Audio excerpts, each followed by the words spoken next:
Good to see you again on our channel. Tommy Shaw has come clean about Dennis DeYoung's shadowy past today, the part of their narrative that nobody dared to talk about before. With songs like Come Sail Away and Renegade, Styx captivated audiences with their theatrical performances and electric energy, solidifying their status as the quintessential rock band. However, behind the scenes, resentment built, pride clashed, and original ideas clashed. Shaw now clarifies the turbulent relationship that characterized the most troubled years of the band, providing an unvarnished glimpse into Styx's inner anguish. As the 1970s rolled around, Styx continued their meteoric rise to rock prominence. They stood recognized due to their innovative combination of pop, progressive rock, and dramatic narrative. The principal songwriter and band founder, Dennis DeYoung, had a lofty, well-planned ambition. Styx soared to fame thanks to his dramatic ballads like Babe and The Best of Times. The chasm between Shaw's rock-influenced instincts and DeYoung's vision widened as the band progressed. In 1975, Styx welcomed a youthful guitarist and vocalist named Tommy Shaw. Shaw had a knack for penning intense rock songs. Blue Collar Man and Renegade are only two examples of his work that demonstrate his affinity for unfiltered emotion and narrative. DeYoung was responsible for Styx's more theatrical side, while Shaw personified the band's defiant rock and roll attitude. Their unique qualities seemed to work in harmony at first, adding depth to the band's sound. Tensions rose, though, in tandem with achievements. Something started to shift in the early 1980s. The band's dedication to rock music was at odds with DeYoung's ambitions to take them into more conceptual and dramatic territory. While working on Kilroy Was Here, a grandiose concept album concerning dystopia and censorship, their divergent viewpoints reached a peak. According to DeYoung, Styx artistry needed to be elevated. Therefore, he envisioned the album with complex storytelling and theatrical theatrics. It was overwhelming for Shaw. He thought the rock band's listeners were becoming disenchanted with DeYoung because of his fixation on stage antics. A representation of their artistic divide was the notorious Kilroy Was Here tour, which featured scripted speech and staged acts. Shaw was upset because he felt like a supporting character in a play that had strayed from his original intention with Styx. Their rehearsals and discussions were combative because of the tension that had built up. In 1984, the confrontation heated up to a critical stage. After becoming weary of the never-ending conflicts and oppressed by DeYoung's domination, Shaw made the decision to depart from Styx. The band took an emotional and professional hit when Johnny left, and it was an era goodbye. It was an important step toward Shaw regaining his creative independence. While DeYoung's Styx faltered in its attempts to establish its signature sound, he went on to have a fruitful solo career. The band had been both strengthened and weakened by DeYoung's dominance. Shaw felt like his voice was going unheard more and more as a result of his theatrical impulses, which had propelled him to the top, but also alienated his bandmates. Their breakup was a watershed moment in the band's history, and fans talked about it for years. Styx's visionary's creative engine was Dennis DeYoung, who, with his flair for the dramatic and painstaking attention to detail, catapulted the band to rock success. His perfectionist streak, which had been an asset to their success, eventually produced a rift in the group. Members that clashed with DeYoung weren't limited to Shaw. James DeYoung, the band's co-guitarist and an advocate of their harder rock sound, and his passionate desire to guide the band's creative path sometimes went into conflict with him. DeYoung's supremacy was motivating and frustrating for Young. He had admiration for Dung's abilities, but he hated how his theatrical aspirations took away from the band's collaborative spirit. Imagine if Young's simple riffs and Dung's complex arrangements turned into a power struggle during rehearsals. Although Shaw was more in line with Dung's rock sensibilities, Dung was unable to fully accept the band's direction without feeling left out due to Dung's domineering behavior. Ideas were fought out in the studio, as DeYoung's more dramatic inclinations were frequently given more weight. Although it didn't always boil over, the strain was there, and the gap between them became wider with each new undertaking. The dynamic within the band evolved into an ongoing tug of war. According to DeYoung, Styx had the potential to take rock music to the next level by performing it like a great theatrical extravaganza. To him, music was more than just noise. It was an opportunity for absorption, drama, and narrative. However, not all of his bandmates were on board with this idea. They perceived a new side of Styx, one that was based on the primal energy of rock and resonated with fans deeply. James DeYoung, the band's longtime rocksteady, was concerned that DeYoung's emphasis on showmanship may drive away their loyal listeners. Although albums like Paradise Theater demonstrated DeYoung's brilliance for conceptual storytelling, they also brought attention to the widening gap between the members of the band. As DeYoung's grandiose vision took precedence, Young's dissatisfaction with his own efforts intensified. Conflicts like these frequently seeped into interpersonal bonds. The hours of tedious work required by DeYoung's methodical approach to songwriting and production occasionally came at the price of friendship. Due to his obsession with accuracy, DeYoung put pressure on his bandmates to adopt a looser, more organic approach. As members of Dynamic felt more and more ensnared by a man whose genius came at a cost, the formerly harmonious group began to unravel. The internal cracks of Styx finally broke by the late 90s.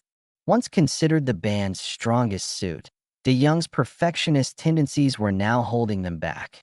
They wanted to work together more, but he was adamant about having control over the creative direction. DeYoung felt more and more alone as his disagreements with his bandmates over tour dates and creative priorities became more heated. DeYoung's health problems made things more complicated. The powerful spotlights used in their performances were too much for his light-sensitive performance. As a band that thrives on electric stage shows, this presented a formidable obstacle. Bandmates were anxious to keep performing without delay, so they rejected DeYoung's suggestions to lower the lights or change the tour schedule. Disagreements that started off as based on logistics swiftly became more personal. The remainder of the band was irritated by what they perceived as DeYoung's failure to adjust, leaving him feeling abandoned. It was the end of an era when DeYoung was formally ousted from Styx in 1999. It was a profoundly personal rejection for DeYoung. The leaving was just a professional loss. He created Styx out of pure passion and to express his artistic ideas. The band's progress without him was a devastating blow that highlighted the emotional toll of their arguments. Even DeYoung's bandmates weren't immune to his problems. Navigating the wider music industry was also difficult for him due to his zeal and perfectionist nature. His meticulous, almost obsessive attention to detail made him a demanding boss to record executives, partners, and producers. All of these characteristics helped Styx seem professional, but they also made it hard to find common ground. The perseverance and grit displayed by DeYoung during his solo career were evident in the face of adversity. Albums such as Desert Moon demonstrated his talent for expressing profound emotions via music by tapping into his natural inclination for the stage. However, his disputes with Styx hung over him like a cloud. The wounds from his leaving continued to hurt, a constant reminder of all he had to give up to follow his creative dream, even if he was now a successful solo musician. The narrative of Dennis DeYoung is intricate and brilliant. His talent for creating enduring music is undeniable. However, he frequently sacrificed something in his dogged quest for excellence. His confrontations with Shaw, Young, and the rest of Styx went beyond mere artistic differences. They were fights for the band's essence, challenges that exposed the dichotomy between being an individual and working together. Although DeYoung's departure signified the conclusion of his tenure with Styx, it also solidified his reputation as an artist who fearlessly pursued his dreams, regardless of the obstacles he encountered. His work with Styx will forever be remembered in rock lore, a demonstration of the strength and difficulty of unrestrained imagination. Looking back on Styx's legacy, Tommy Shaw can't help but feel a mix of pride and grief. Even while millions of people enjoyed the band's successes, they weren't without hardship. Their legendary work was driven by the same conflicts that tore them apart. Come Sail Away and Mr. Roboto wouldn't exist if it weren't for Dennis DeYoung's theatrical vision. Renegade and Blue Collar Man wouldn't exist if it weren't for Shaw's rock sensibilities. Decades after their debut, the band's powerful, dramatic sound, a result of their dynamic, which was equal parts collaborative and combative, resonates with fans. However, there is usually a price to pay for excellence. Shaw and DeYoung's feud was about more than simply music. It was an identity struggle. Shaw and DeYoung had their differences because Shaw was a raging guitarist who loved stripped-down rock, and DeYoung was a perfectionist who wanted to make elaborate stories and theatrical shows. The magic that resulted from their competing forces was not without its friction, though. Juggling their competing goals was a tightrope act that they had to perform on every album and tour. As the years went by, the strain on their relationship intensified, even while the music continued to shine. Imagine a scenario where a band performs flawlessly in front of an adoring audience, but behind the scenes, they remain remarkably silent. Their music was energized by the intensity that came from their frequent and destructive creative disagreements. Styx's meteoric climb to stardom demonstrated both their resiliency and the precarious nature of creative collaborations. Shaw's candid account of his troubled relationship with DeYoung reveals the human cost of making music that defined a whole age, revealing the inner workings of their meteoric rise to fame. Shaw's introspections are more than a rehash of past grudges. They're an honest admission of the destructive and transformative power of fighting. His admiration for DeYoung's character flaws also made teamwork challenging, he concedes. Styx would not have been successful without DeYoung's dogged pursuit of his vision, which, at times, left little space for negotiation. The intensity and drama of their music came from their unwavering resolve. Styx's legacy is defined by the contradiction that their tension, which elevated them, also split them. The dazzling triumph of Styx was the result of a tempest of divergent goals and relentless drive. DeYoung wanted to expand the possibilities of a rock band, but Shaw was more concerned with rock and roll. DeYoung considered Shaw's emphasis on simple rock as restricting their possibilities, while Shaw frequently worried that DeYoung's theatrical ideas may turn off their core audience. As artists, they were battling for control of the stick, and the conflict was about more than simply music. Their experience highlights the precarious equilibrium between teamwork and personal expression. In their candid reviews of their history, Shaw sheds insight on the challenges of collaborating with an individual whose genius is equal parts motivating and draining. The story sheds light on the difficulties of any union when ambition and passion are at their peak, making it relevant well beyond the realm of music. Styx leaves behind a legacy of paradoxes. A beautiful harmony is born of a difficult fight. Even now, the tunes stay with us. Yet its backstory is a tragic reminder of how expensive it is to strive for perfection.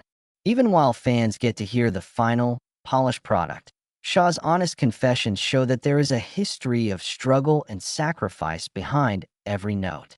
Not only are the songs themselves a part of Styx's history, but so is the arduous and ultimately rewarding road they traveled to write them. Shaw feels an incontestable surge of pride, even as he remembers the anguish of those years. Their music together was an expression of their humanity, flaws and all, rather than merely an expression of their talent. A narrative of perseverance, Styx exemplifies how one can use their imagination to overcome obstacles and achieve success.